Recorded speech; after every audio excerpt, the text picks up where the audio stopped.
welcome you all to the Council-led Housing Forum session in webinar on construction delivery.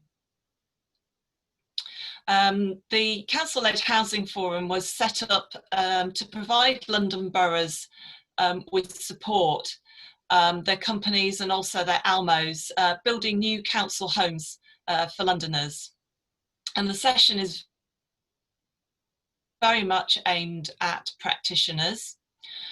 Today's session in particular is really aimed at new staff, people who are perhaps working in support functions, and those who are interested in just looking a bit more at the construction delivery process. And it is the third in our mini-series. So we've done 2 previous sessions, and this is the third, and our fourth and final one in July will be handover and aftercare. So my name is Viska Sri Chandrasekhara. I'm the Council-led Housing Forum Manager for Future of London. And Future of London, in case for those of you not familiar with us, we're a network for the built environment. We were set up by the London boroughs, and we provide knowledge, networking and leadership. And none of these sessions that we run would be possible without the support we have from our sponsors. So I do want to mention GLA, who are with us today as well with a presentation, Redloft, Potter Raper, and BPTW, and you'll be meeting them during the session itself. So I'm going to move on now, just a quick overview of the agenda. So this was sent out to you last week. It's really an agenda of 2 halves. So the first part of the agenda after my presentation and a bit of housekeeping, we have our main presentation, which is a teaching presentation, very much from the practitioner point of view, about construction delivery.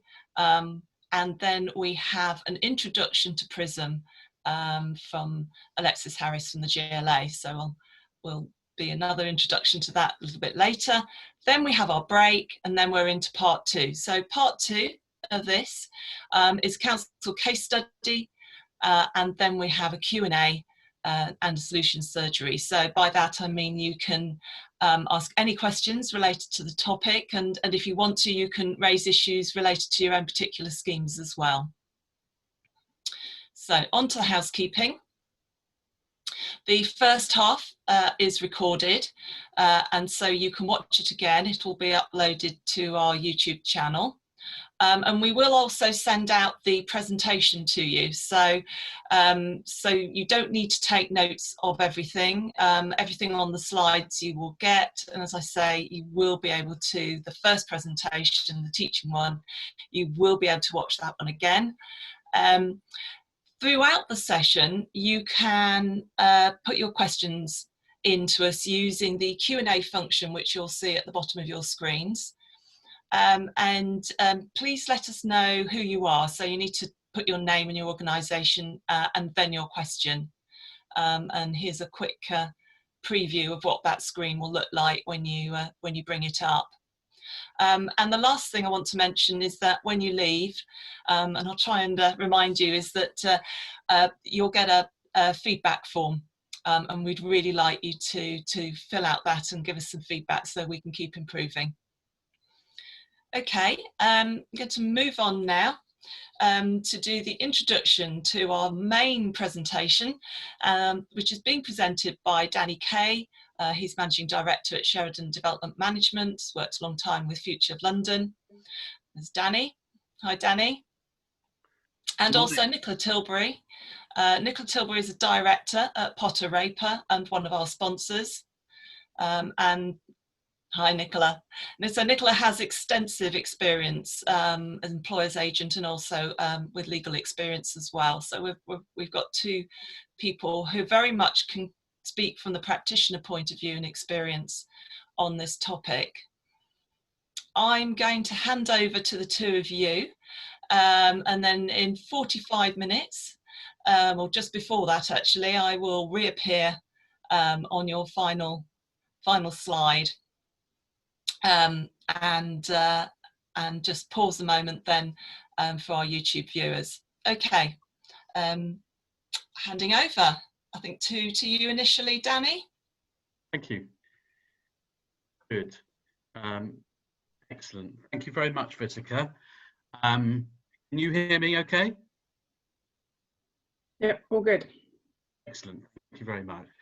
So, good morning, everyone. This is the third of 4 sessions. Hopefully, many of you will have been able to join the first 2 sessions. Development Management 1, Initial Feasibility, Development Management 2, Project Conception and Planning. And today's construction, the final session, which we'll touch upon today in some aspect, project completion, handover and aftercare. It's really important to consider the development process as a whole, this sequential approach, but actually really understanding that these are all interrelated. If you like, the first session was about thinking, the second session was about creating, this session is about the making, the construction, and arguably the final session is all about the delivery to the customer, to the end users. So really important to consider the whole process. Next slide, please. Here are the key participants and stakeholders in this construction process. They are many of whom will have already been involved in this process in the earlier stages. And depending on your procurement route, a contractor might have been involved indeed at the inception or indeed the planning stages, which has its positives. So you are the client, you're the employer. Your role is as development manager, project manager for this process. So you are the guardian of this project to make sure it's delivered, the time, the quality, the budget, to the financial appraisal. Maintaining your financial appraisal and your cash flow throughout is so important. And being that driving force, that coordinator is so important. But alongside you, your right-hand person, absolutely critical role is the employer's agent. It's the employer's agent is your best friend in the delivery of your project, and will be your eyes and ears and guardian and support during this construction stage. As well as the employer's agent is your clerk of works, who will be on site perhaps 1 or 2 times a week during the construction process and reporting back to you and the EA to make sure that what's happening on site is going well and is being executed in the right way. Of course, you've got your contractor. The contractor will have a series of internal teams, the site team, the central team, which will be managing some of the financial side of things and the contract administration. So remember the fact there is a team and a network within the contractor's own organisation themselves, as well as architects and engineers who may be novated from the previous stages or who may be newly appointed to do all the delivery and production drawings. Local residents, the community, stakeholders and councillors are key as well, and making sure that relationship management, your role, the EA's role, and the contractor's role, they need to understand that good relationship, good communication, good engagement continues during the construction process, just as it does just as it did during the planning process. You've got your operational teams within the local authority itself. Those who are going to be taking on board the responsibility for housing management, for lettings and leasehold management, and also the long-term asset management and estate management of your completed project. Really important to involve them, keep them engaged throughout the process, especially in those months.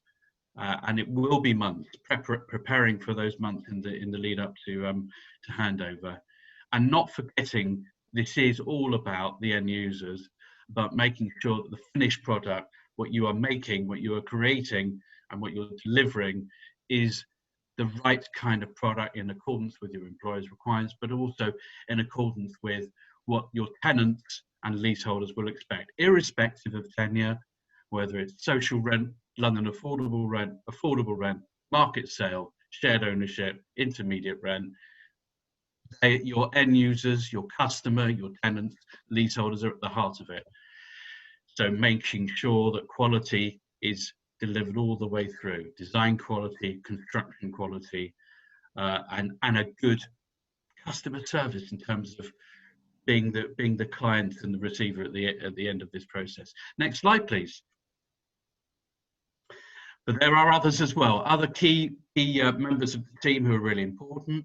Maybe some of your projects may be delivered through a housing company in partnership with your housing revenue account. You may have a Section 106 planning agreement, and there's an involvement there for the legal side. You may have ongoing title matters which need resolving, and so hence the role of lawyers. Planning conditions that need to be discharged, so there's potentially an ongoing role with your planning consultant and your contractor and the employer's agent, working hand in hand to make sure that left hand and right hand knows what they're doing. Your lead and principal designer on health and safety, and very importantly, especially so, post-Grenfell, the role of your fire safety consultant and specialist. You may have a specialist clerk of works, particularly on the M&E side of things, or a client side M&E engineer and consultant, particularly on the larger project. As we know, many projects these days incorporate very complex and sophisticated heating systems, and for example, solar panels and so on. And this often requires a really technical ability to understand how this works and is it being done the right way. And you may have your architect on board who was involved in the planning stages, sitting by your side and your team, just making sure that the quality is being delivered. The same for engineering. And there are many other consultants and specialists and surveys and investigations as part of the process. But these two slides capture, I think, the main participants in the team. Next slide, please. So, key considerations in procurement construction. Nicola is going to go into some detail on some of this, but very much it's horses for courses.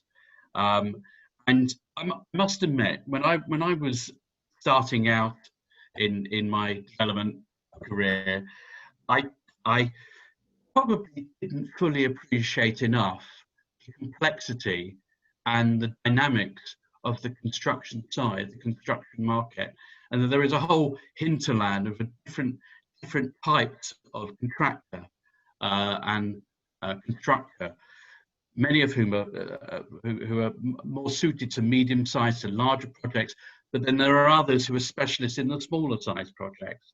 And then beyond that, there is a very complex and extensive hinterland of supply chain, and your good contractor, whether it's big or small, whether the project's big or small, has got a really strong grip on their supply chain. They know where the materials are coming from, they know how to price it, they know what to do if there's supply side issues.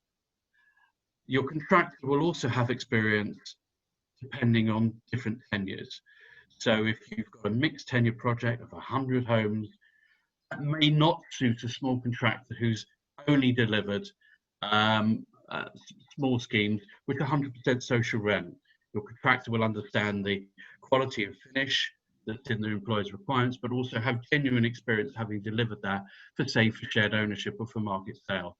And geography, notwithstanding OJEU, not geography, is important. Your contractor, it helps in many respects that they do understand their local, they are local. If it's a specific small project, for example, if it's a bigger project, they'll be more regional perhaps, but they understand the local dynamics and perhaps have also had experience in discharging planning conditions and have a relationship with building regulation side with a specific local authority.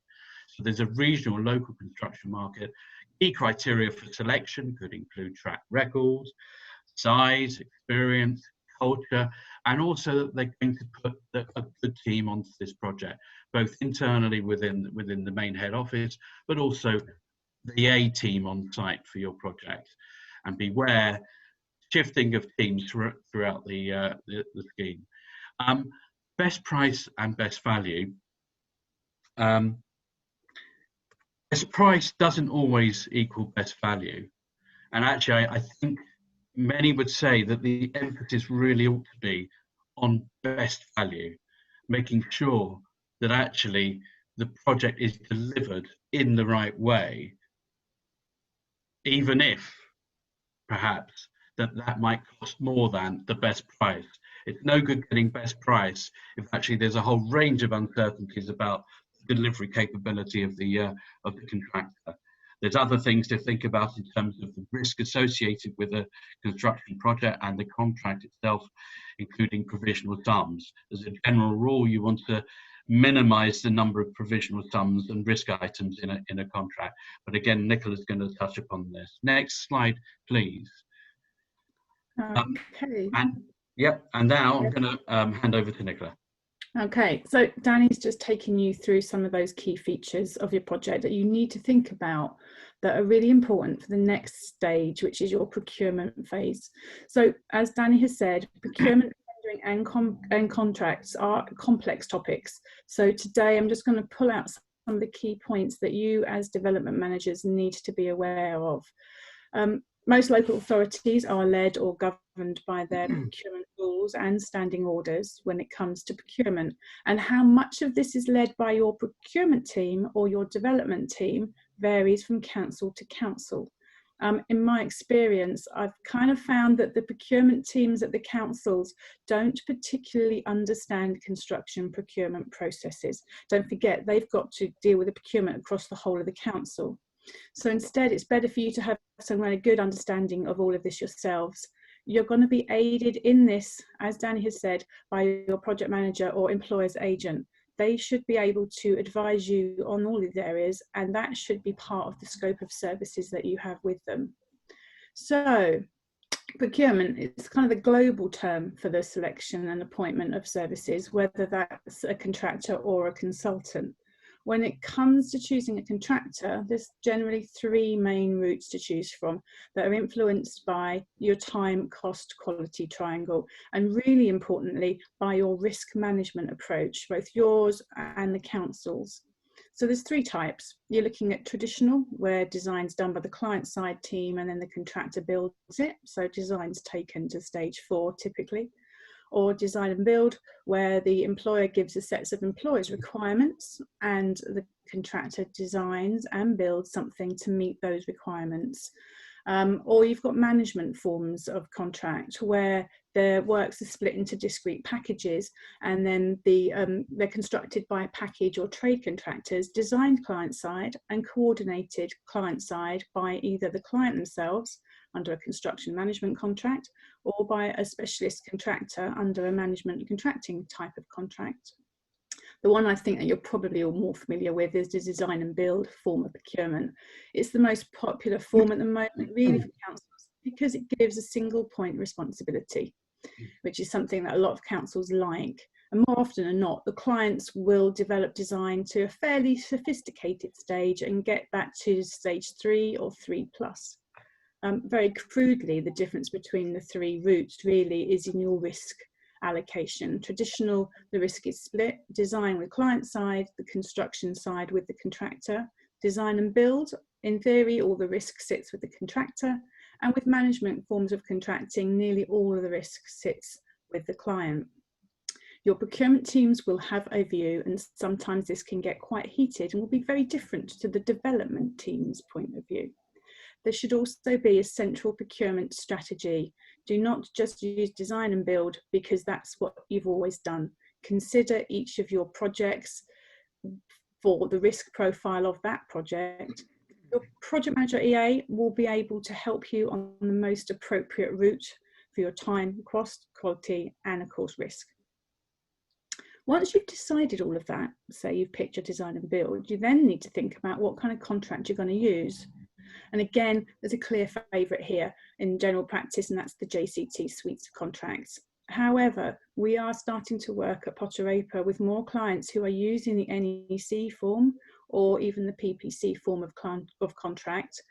There's no real right or wrong decision with your contract suite. The JCT have got a contract for each of the procurement methods that I've just mentioned.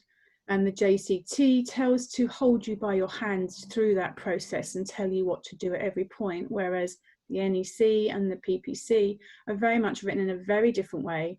They're very silent on a lot of things, so expect you to understand your way around those sort of things. So for people who are used to using JCT, making the switch to NEC or PPC can be a bit of a challenge. There's nothing wrong with using a contract form that you know and you understand. However, if your bosses or some senior staff want to use another form of contract, it's absolutely essential that you really get some detailed training on it and understand the differences from the ones that you know, because you can be tripped up really easily. For example, if you suddenly start to use the NEC, there's really strict timescales for responding to issues. The program's a contract document, whereas it's not in a JCT form, and terminology is often different. If you want to look at a partnering approach to your procurement, you can still use traditional design and build or management forms, but the contract choices are slightly different. So JCT has a constructing excellence contract. The NEC has got an optional clause X12 that you can use, or you can use the full-on daddy of all partnering contracts, the PPC 2000, which is multi-party, which is slightly different, but I'm getting a bit too technical there, so I'll move on. You can also, with tendering, once you've got your contract, you know what type of procurement you're going to use, you're going to get your contract, and how you're actually going to tender the work. That's the mechanism of selecting the contractor. So one of the key features as a local authority is that you are defined as a contracting authority under the Public Contract Regulations 2015. Now, these regulations turn the OJEU, the EU directives, into UK law. Now, I know we're about to enter into Brexit. From the word on the street is that this will more or less stay exactly the same, because don't forget the PCR regs are UK regulations, not EU regulations, and they also cover below threshold stuff, which the EU regulations don't. So you're still governed even below threshold. So these give you a really prescriptive structure and timetable and forms that should be followed when you're doing your tendering, and they sit alongside any standing orders that you may have. I'm not going to go into the detail of the PCR regs because A, they're quite boring, and I could talk about them for hours. Might indicate that I'm kind of dull too.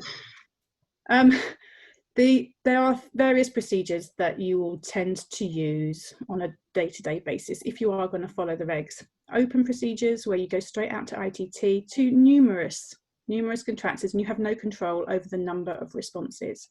Suitable for slightly smaller or simple works. Or restricted, which is one I suspect most of you will be familiar with, where you get the selection questionnaire to reduce the list to invite to tender to typically 5 or 6. You can also use competitive types of procedures as well, where you can negotiate with one or multiple contractors.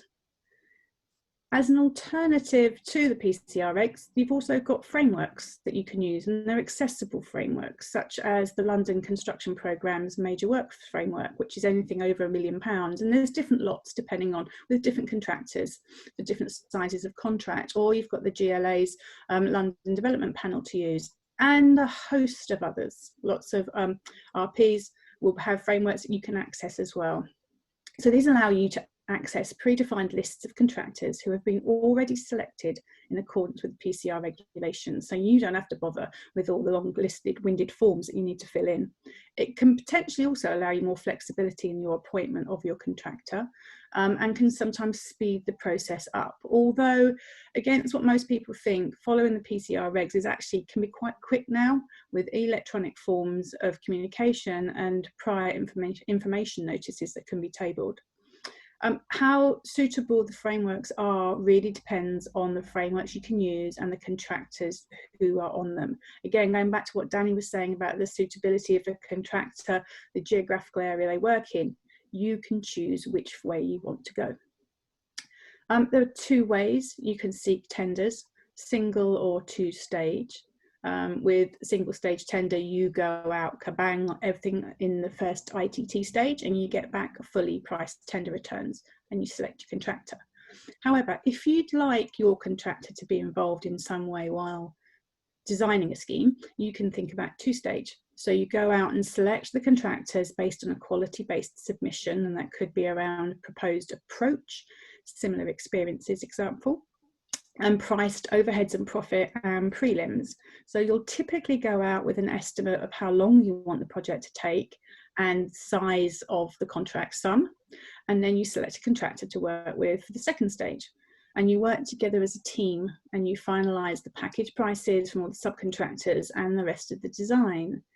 You can make two-stage tenders as simple or as sophisticated as you want to get competitive prices back and to be suitable for your particular scheme. And I know Tom's going to go into that in a little bit more in his case study later on. Important to note that there is no obligation to point the contractor at the end of stage 2. You can decide to walk away if it's all looking too difficult and too hard. Using a two-stage tender is a really good way of what we call early contractor involvement, as it benefits from advice from the contractor on buildability at a very early stage. So if you've got a really complex design, or you've got very difficult site logistics, or you're looking at using MMC or some form of new technology. I'm doing a site at the moment where we're doing an extensive ground source heat pump work. And we need to involve that subcontractor with the main contractor. We're doing that under a partnering form of contract, which again is early contractor involvement. The scope of what your contractor does at this stage is set out in some form of pre-construction services agreement, PCSA as it's called under the JCT.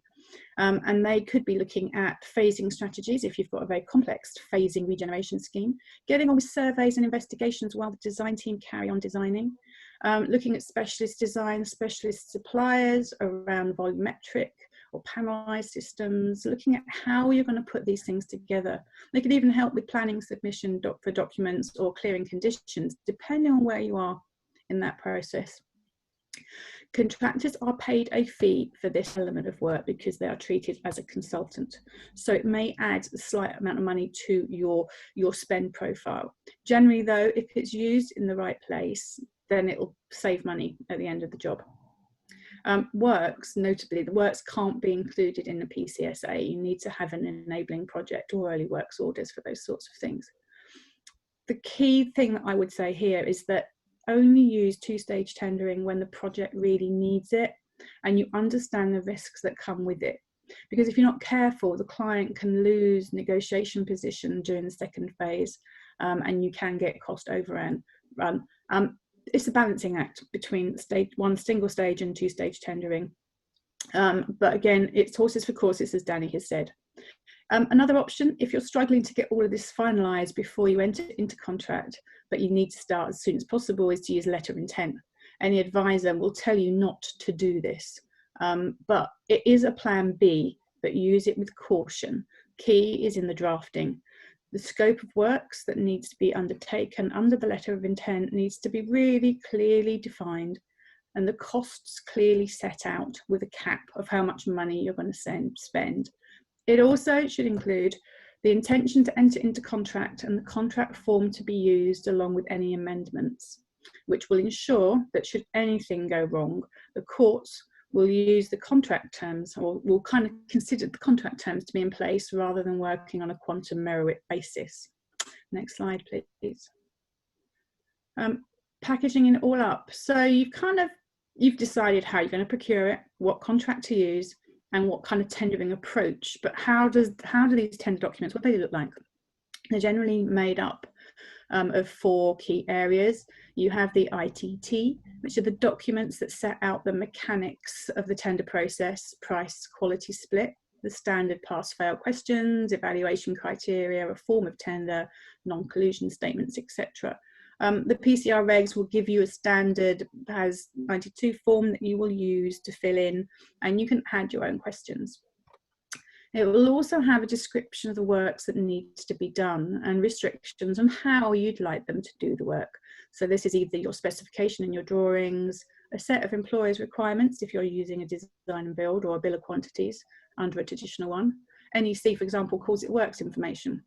But your prelims and your preambles, you could put anticipated programme length in there, the surveys, investigations, title plans, all that good stuff that you do before you go out to contract, which will help de-risk the scheme, which will help the contractor put a price that's reflective of what's actually going to happen in their tender return. that's the key bit there. Give as much information to your contractors as you can to allow them to price. If you don't give them the information, they will inflate their prices just to cover their risk. Which comes on to pricing document, which is the third item. Really, again, this can be a bill of quantities with or without, with either approximate or full quantities under a traditional form, or a CSA if you're using a design and build, or priced framework document, say if you're using a PPC 2000 contract. And finally, the form of contract that you're going to use, including all the amendments and completed contract particulars. Now, your EA is responsible for arranging all the tender documents to be compiled, talking to the rest of the design team, but there's a lot of information that you as clients need to provide within the contract particulars. So you need to understand what some of those are. If you're not sure, ask your employer's agent. They will be able to tell you and advise if you're really not sure what to fill in.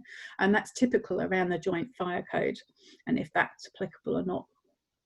But things that you'll need to think about are requirements for bonds, forms of warranties, for example, forms of the bonds, insurance limits, and LAD calculations.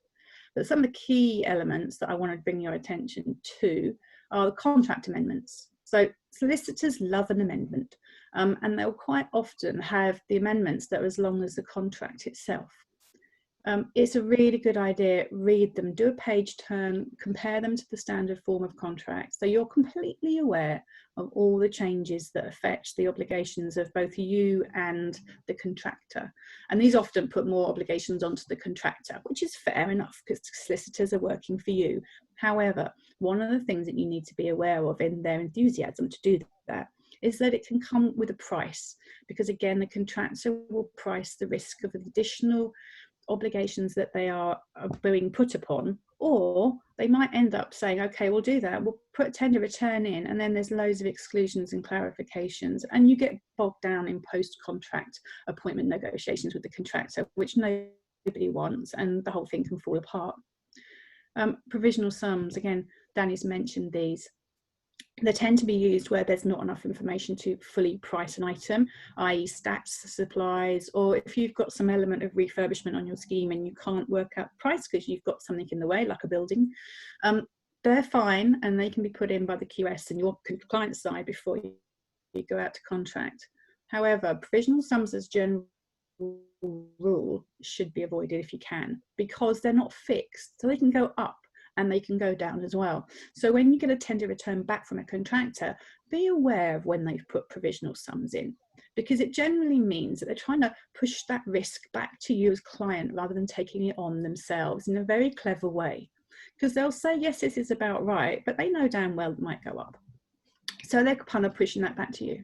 Bonds and insurances, again, there are loads of different forms of bonds and insurance that you need under a contract: public liability, employers, works, professional indemnity, performance bonds, retention bonds, the lists go on. These vary and the requirements for these depend on your scheme, but they normally should be at a level commensurate with the contract value if you want anybody to return to your tenders. Performance bonds are normally 10% of contract value, and they're there to provide funds in the event typically of a contractor going insolvent and having to get somebody else to finish the work. The cost of the bond, don't forget, is picked up by the client as it forms part of the tender return from the contractor. So if you've got a contractor who's financially sound, you may be better off getting a parent company guarantee. But again, it depends on the financial checks. LADs, well, liquidated and ascertained damages. These need to be set by the client, and they're normally calculated by the development manager on the scheme. You would often have a LAD calculator that you can use. So in the case of residential, it's normally linked to loss of rent. The key here is the ascertained part. So it's a genuine pre-estimate of loss. So on the scheme that I'm working on at the moment, we have quite high LADs because we're having to put residents into temporary accommodation, and it's private temporary accommodation to allow us to build the first phase of a project. So those LADs are quite high. The CSA and the tender analysis is something that the QS will set out. So they'll set that CSA out so they can use it for valuations moving through the contract, but also so that they can compare the tender returns that come back from the contractors, which is really important when we have to give you recommendations on who to approach. Next slide, please. I need to speed up. You've done all of that. There is an awful lot to do at this stage in the construction process. So you've now got your tenders back, and the EA, and they're scored. The EA will produce a tender report and will summarise all the tenders that have been returned, both in quality and in price. And they'll often carry out just an in-depth analysis on the costs for the first top two, perhaps, depending on how close they all are. And they'll provide advice on the proposed programmes that have been put through, the robustness of the overall approach, and state if the winning bid does actually present value for money. By having a cost quality split, you are ensuring it's value for money, so the most economically advantageous contract tender return as it's priced back under the PCR regs. The EA should be open to how this report is put together, so ask them to put it together in a way that sits comfortably within whatever reports that you need to put forward to your internal approval processes, and always build in enough time for this kind of stuff. How often does the committee sit? What committees, what boards do you need to get sign off from? When do you need to get the papers submitted in? Is there gateway reviews, checklists to follow? It's your responsibility to make sure that those things are checked off the list. And while the report's being done, you can carry out financial checks on the contractor through Dun & Bradstreet, for example, or look at their accounts for the past couple of years, look at their annual reports, see if there's any concerns in performance trends, and follow up on any references requested, and possibly even visit completed projects. This is really important if you're doing estate regen. Go and talk to the residents if you can. If you do want to put in a visit, you can put that into your ITT, and then you can go and visit some previous schemes. And take the opportunity to interview the preferred bidder as well, to seek assurance on their commitments and to make sure you meet the team who are going to be carrying out the work. Construction is all about people. You need to have the right team, and you need the right team to stay in place. Be cautious of how much work, how much exposure that contractor's got. Can they resource all of your schemes, especially your scheme, moving forward? Next slide. Once you've got through all of this, there are plenty of other things to still be thinking about. Design, for example. So this may have to continue beyond concept design, depending on the procurement route. So you need to stay involved, even if the design's moved over to the contractor. Attend design team meetings. Make sure that if it might be your design team that are now working for the contractor, it could be a new design team. You need to ensure that the design is still meeting the outline concepts and the ERs, and it's not being value engineered just for the benefit of the contractor, which is one of the points to watch out for in a design and build contract. Planning conditions will need to be discharged. So planning conditions tracker should be produced by either the contractor or the EA, showing clear responsibilities of who is responsible for each one. And that goes for any Section 106 discharges as well. So you're likely as the client to be responsible for some of these, such as travel plans. So those often involve discussions with internal stakeholders. So talking to your cycling teams, your traffic teams, your highway teams. So allow enough time to deal with these people to make sure that you can get your information back in time to meet the programme, really key. Building regulations approvals are normally the responsibility of the contractor and DMB, but not always, depending on your programme constraints. So you may have had to go in to get the outline building regulations approval before you get a contractor on board. Again, it's all complex. All these things vary project to project. So be flexible and understand what it is that you're working with. Statutory agreements. So are the roads adopted? Are the highways works to be done outside of the boundary? Do you want the drainage adoption? Again, all risk in terms of time and cost. The earlier you think about these, the better it is to resolve them. Utilities are in the top 10 risks on every project. Some of the highest risks. So start conversations with these guys early. You've got a good in with some of these people as well. Get your M&E consultant or your contractor in the PCSA period to engage as early as possible. Pin them down on cost so you can reduce risk and preserve an installation slot perhaps. Do you need to get on with some demolition? Think about the risks involved in that, and if possible, think about enabling packages or an early works order to remove any unknowns. Get them out of the way before the main contract so the contractor can price it. Again, it's about reducing the price, the risks for the contractor when they price. Do you have an asbestos register on an existing site? When can you get the R&D survey done? Importantly, identifying any party walls, rights of light, easements, issues as early as you can. Check your title deeds. You don't want these things suddenly sneaking up and causing you a big problem at the end of the day. These are things you've got time to deal with as early as possible. The majority of these early activities are aimed at reducing risk further down the line and just getting rid of the unknown unknowns. Next slide, please. Once you're on site, it's not over. You've got to carry on. Monitoring progress on site is something that's generally picked up on regular reporting processes. So visit the site as often as you can, at least monthly, to get a feel for how well it's being run. The contractor and EA will be producing reports so you can see that what's happening. Have a drop line on the programme, percentage against critical path items, so you can see what's happening, to allow any slippage to be noticed as early as possible, and the mitigation proposals requested then from the contractor. So it's important that you relay all of these things to your internal stakeholders, such as your housing teams and your asset management teams and finance for drawdowns and cash flows. And as client, you need to be aware in advance of all the decisions that you need, approvals that you need to make, and these should be set out in the EA regular monitoring report. So again, as Danny said, EA is your best friend, especially at this stage. It's their responsibility to run that contract, so they should be really proactive, dealing with slippages straight away and maintaining constant communication with you throughout the process. As the client, health and safety is really important, so keep in touch with your principal designer. They should be monitoring the implementation of the contractor's construction phase plan by attending site regularly. Talk to your principal designer, talk to your EA, who should also be picking up on these things and raising them at site meetings. Payments and certification, this is critical for you guys. These dates, there's dates in the contract that are fixed. And you need to comply with. So getting the payment dates to tie up with your finance team's backs runs is critically important.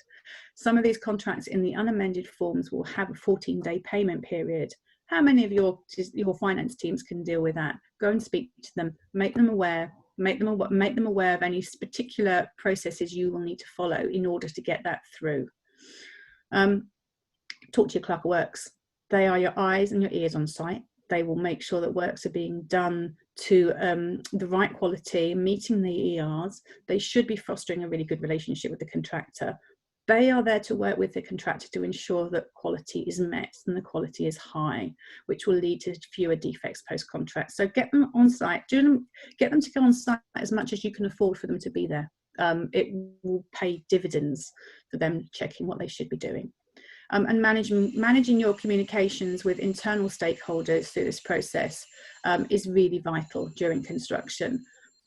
You need to be talking to your sales teams around when the handover dates are going to be, your maintenance teams about familiarizations or demonstration visits, getting your brochures ready, user manuals, consultation events, newsletters. There's an awful lot for you to do here. Some of those we picked up in the next session that we're going to look at. I'm going to quickly, on the next slide, please.